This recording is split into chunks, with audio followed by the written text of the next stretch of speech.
نبی اکرم شفیع اعظم دکھے دلوں کا پیام لے لو۔ بسم اللہ الرحمن الرحیم نحمده ونصلی علی رسولہ الکریم اما بعد۔ آج صفحہ آن لائن کورسز کی طرف سے تجوید کورس کا 10واں اور آخری سبق پیش کیا جا رہا ہے۔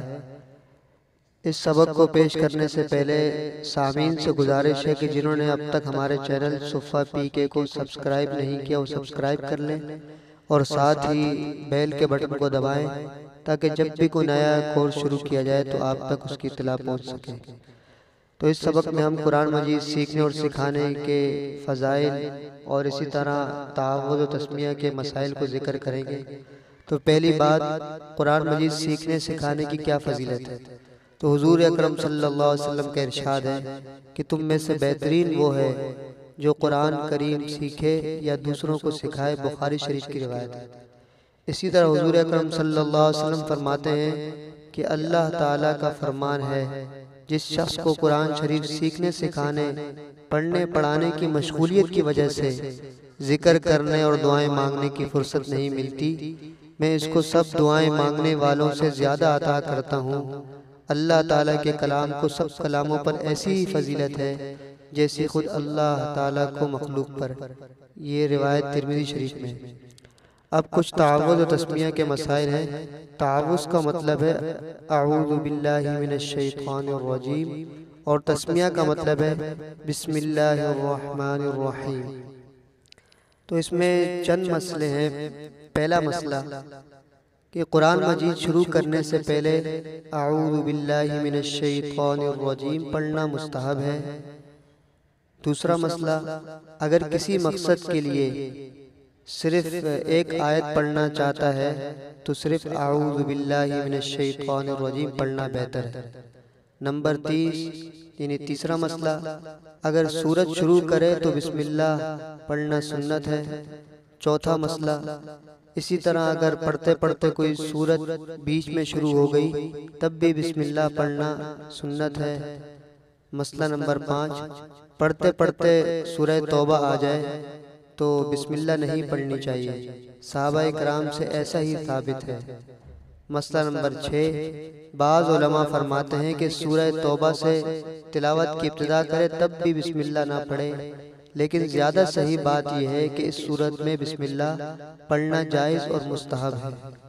مسئلہ نمبر 7، اگر کسی صورت کے بیچ میں سے تلاوت کی شروعات کی تو بسم اللہ پڑھنے نہ پڑھنے دونوں کا اختیار ہے۔ پڑھ لینا بہتر ہے، ضروری نہیں، لیکن اعوذ باللہ اس حالت میں بھی پڑھنی چاہیے۔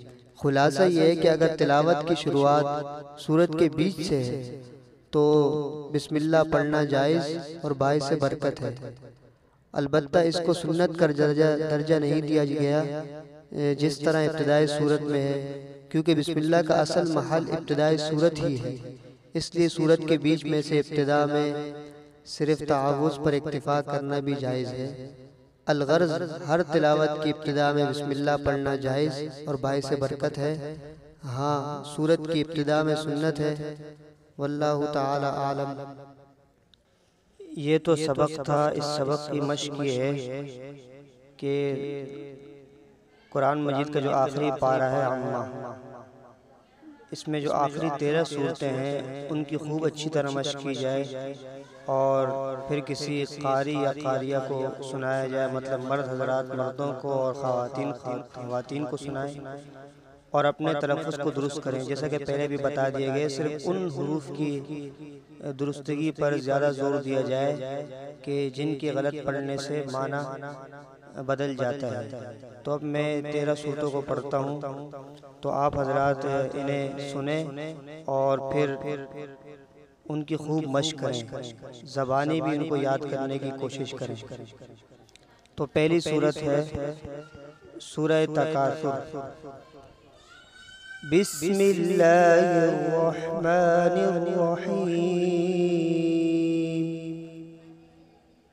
الہاکم التکاثر حتی زرتم المقابر كلا سوف تعلمون ثم كلا سوف تعلمون كلا لو تعلمون علم اليقين لترون الجحيم ثم لترونها عين اليقين ثم لتسألن يومئذ عن النعيم.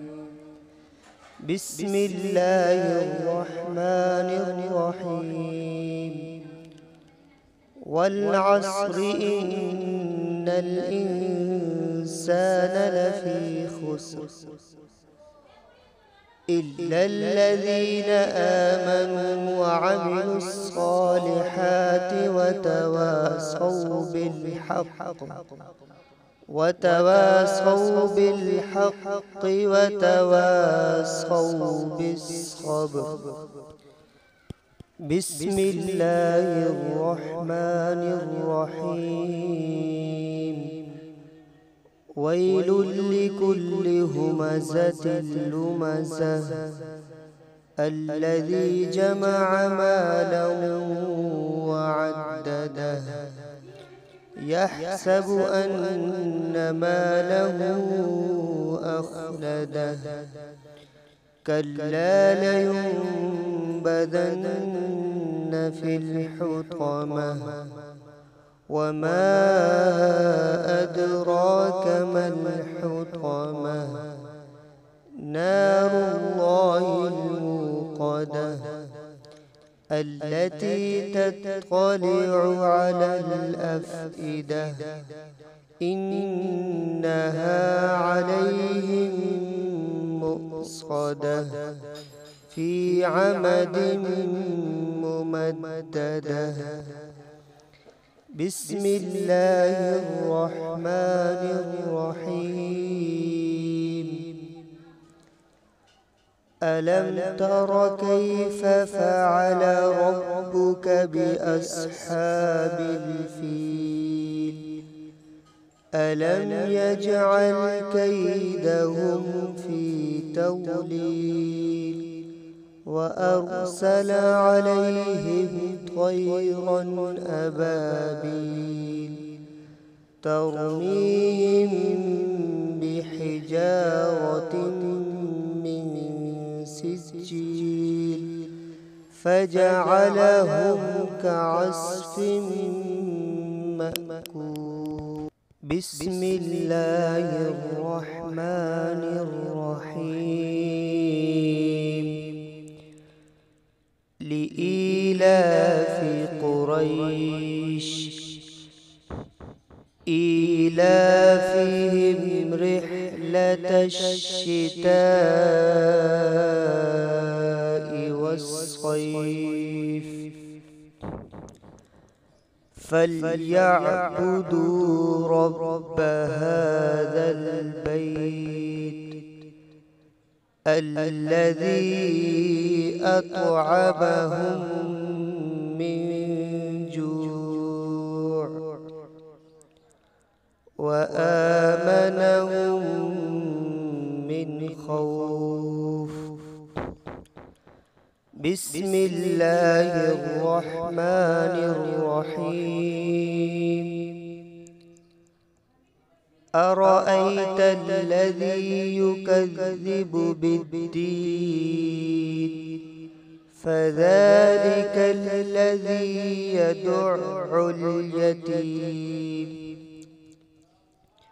ولا يحض على طعام المسكين فويل للمصلين الذين هم عن صلاتهم ساهون الذين هم يراءون ويمنعون الماعون. अब जो अगली सूरत है जिसे सूरह कौसर कहा जाता है। इस सूरत में एक बड़ी गलती ये की जाती है कि आयत नंबर 3 में जो लफ्ज़ इन्ना ये है तो इन्ना, लेकिन इसको इन्ना पढ़ा जाता है तो ये गलत है। तो उसको सुने और दुरुस्त करें। बिस्मिल्लाहिर्रहमानिर्रहीम। इन्ना अअतैनाकल कौसर फसल्लि लिरब्बिक वन्हर इन्न शानिअक हुवल अबतर। बिस्मिल्लाहिर्रहमानिर्रहीम। कुल या अय्युहल काफिरून ला अअबुदु मा तअबुदून वला अंतुम आबिदून मा अअबुदु वला अना आबिदुम मा अबदतुम वला अंतुम आबिदून मा अअबुदु लकुम दीनुकुम वलिय दीन। इस सूरत के अंदर जो आम तौर पर गलती की जाती है वो ये है कि जो ये ला आबुदु या मा आबुदु है इसको खींचा नहीं जाता बल्कि ला आबुदु पढ़ा जाता है। तो इससे भी माना बदल जाता है। ला आबुदु का मतलब है मैं इबादत नहीं करता, ला आबुदु का मतलब है कि मैं इबादत करता हूँ। तो इसी तरह मा आबुदु पढ़ना चाहिए, ना कि मा आबुदु। बिस्मिल्लाहिर्रहमानिर्रहीम। इज़ा जाअ नस्रुल्लाहि वल फतह वरअयतन नास यदखुलून फी दीनिल्लाहि अफ़वाजा फसब्बिह बिहम्दि रब्बिक वस्तगफिर इन्नहु कान तव्वाबा। बिस्मिल्लाहिर्रहमानिर्रहीम। तब्बत यदा अबी लहब व तब मा अग़ना अन्हु मालुहु व मा कसब सयस्ला नारन ज़ात लहब वम्रअतुहु हम्मालतल हतब फी जीदिहा हब्लुम मिन मसद। बिस्मिल्लाहिर्रहमानिर्रहीम। कुल हुवल्लाहु अहद अल्लाहुस समद लम यलिद वलम यूलद वलम यकुल लहू कुफुवन अहद। बिस्मिल्लाहिर्रहमानिर्रहीम।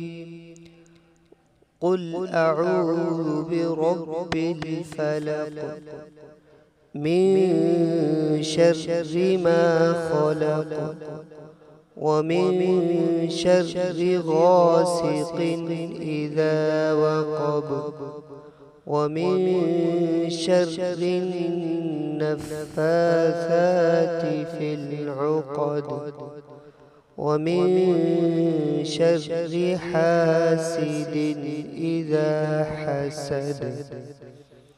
बिस्मिल्लाहिर्रहमानिर्रहीम।